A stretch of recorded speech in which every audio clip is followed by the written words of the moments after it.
Have you ever wondered why one cucumber vine in your garden climbs eagerly and fills with fruit, while another right next to it just sits there, barely growing, even though you treat them exactly the same?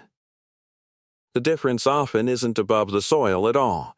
It's hidden below, in the life that surrounds the roots. Today I want to show you a gentle, old-fashioned trick that gardeners have relied on for generations, feeding the soil itself, using nothing more than baking yeast and a little clean wood ash from the fireplace. Let's start with what we'll need. A small packet of active dry yeast, the same kind sitting in most kitchen pantries for bread baking. Yeast is a living organism, and once it wakes up, it brings a burst of biological activity that the soil around your roots can benefit from.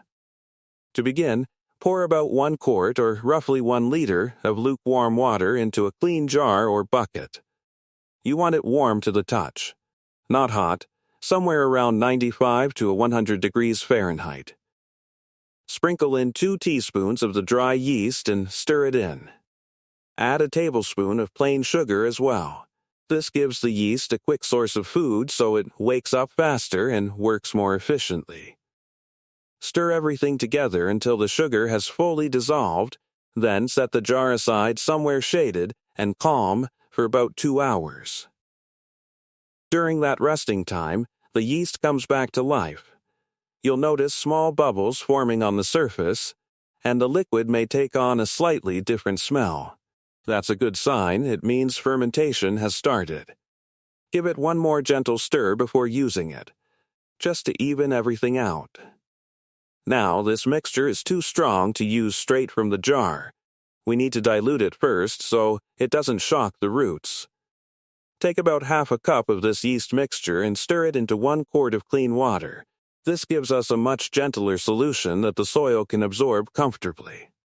Before applying anything, walk over to your cucumber plant and look at the stage it's in. If it's flowering and starting to set its first fruits, this is exactly the right time, because the plant is working hard and needs steady support from its roots. Take a small hand tool and loosen the top inch or 2 of soil around the base of the plant. This lets air move through the soil more freely. Water the area lightly first. Slightly damp soil helps anything we add spread evenly, instead of pooling in one spot. Next, take a small handful of clean wood ash, the kind left over from a wood-burning stove or fireplace. Wood ash is naturally rich in potassium, something cucumber plants rely on heavily once they start fruiting. Sprinkle just a thin, light dusting of ash in a ring around the plant, keeping it about 4 to 6 inches away from the main stem. Wood ash is alkaline, so a little goes a long way, and keeping it away from the stem protects the tender young roots close to the surface. Now pour the diluted yeast solution slowly around the base of the plant right into the soil. Avoid splashing it onto the leaves. This is really about feeding what's happening underground. Once the soil is moist, the minerals from the ash begin to dissolve more easily, and the yeast helps create a livelier, more active environment for the beneficial organisms already living in your soil. During the flowering stage especially, cucumber plants need consistency.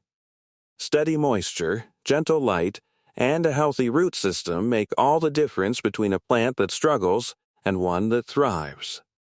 I repeat this whole process about once every 10 to 14 days, simply watching how the plant responds and adjusting from there. If you found this helpful, stick around. There's a lot more simple, practical garden wisdom coming your way.